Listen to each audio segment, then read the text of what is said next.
એ ગીત અવશ્ય લેતા હોય, કારણ કે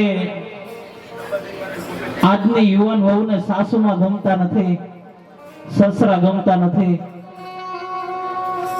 એટલા માટે ખાલી એક જ દીકરાના જો મગજમાં વાત ફિટ થઈ જશે ને તો અમારું આ ધમા જાગરણ થઈ જશે. કારણ કે આ મા બાપે ક્યારે પણ ન થયું હોય ને એવું પોતાનું પેટ જ પોતાને નડે છે મારા બાપ. ત્યારે અમે ગમે ત્યાં જઈએ, ભૂલો ભલે બીજું બધું, મા બાપ ને ભૂલશો નહીં. ત્યારે ભૂલો ભલે બીજું બધું, મા બાપ ને ભૂલશો નહીં.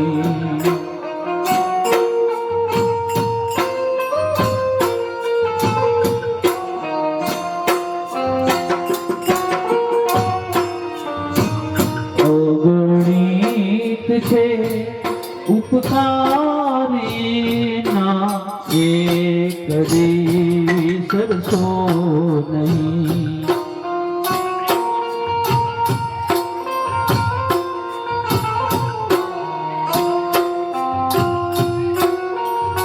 આજની યુવાન વહુને સાસુ સસરા નો ગમે એવું.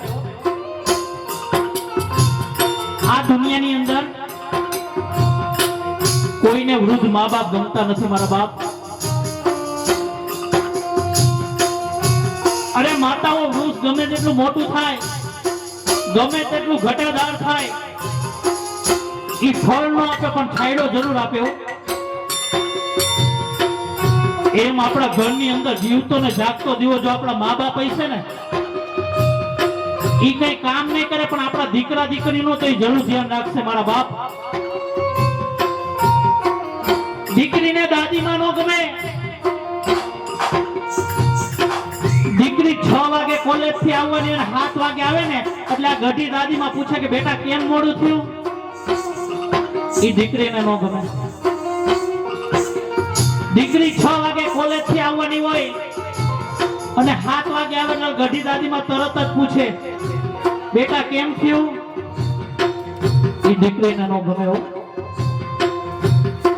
અરે કોકનો ફોન આવે ને તો અંદરની રૂમમાં જઈને ઝીણી ઝીણી વાતો કરતી ઓલી ગઢીમાં સાંભળી જાય ને તો તરત જ પૂછે કે બેટા કોનો ફોન હતો. એ દીકરીને નો ગમે. તરત જ એના પપ્પાને ફરિયાદ કરે, પપ્પા દાદીમાં ટક ટક કરે છે, પપ્પા દાદીમાં મને ગમતા નથી પપ્પા. દીકરી તરત ફરિયાદ કરે. નહીતર આની આ દાદીમાં છે ને બિચારું દીકરીના ભવિષ્ય આટલું કેટલું પણ દીકરીને ન ગમે. બાકી આવા કરોડો રૂપિયાના બંગલા પણ જે ઘરની અંદર જીવતો ને જાગતો દીવો જેના મા બાપ નથી ને, એ બંગલો નહીં પણ શમશાન સમાન છે મારા બાપ. કારણ કે તમને જો તમારા મા બાપ ની અંદર મારા સ્વામિનારાયણ ભગવાનના દર્શન નહીં થાય ને તો ગઢડા ગમે એટલા ધક્કા ખાઓ ને કોઈ દી નહીં થાય. જો તમારા મા બાપ ની અંદર મારા દ્વારકાધીશના દર્શન નહીં થાય ને તો દ્વારકા ગમે એટલી વાર ધક્કા ખાવો ને કોઈ દી નહીં થાય. કારણ કે ભગવાન થી પણ જો એક ડગલું આગળ હોય ને તો એ આપણા મા બાપ છે મારા બાપ. એની સેવા કરી લીધી ને એના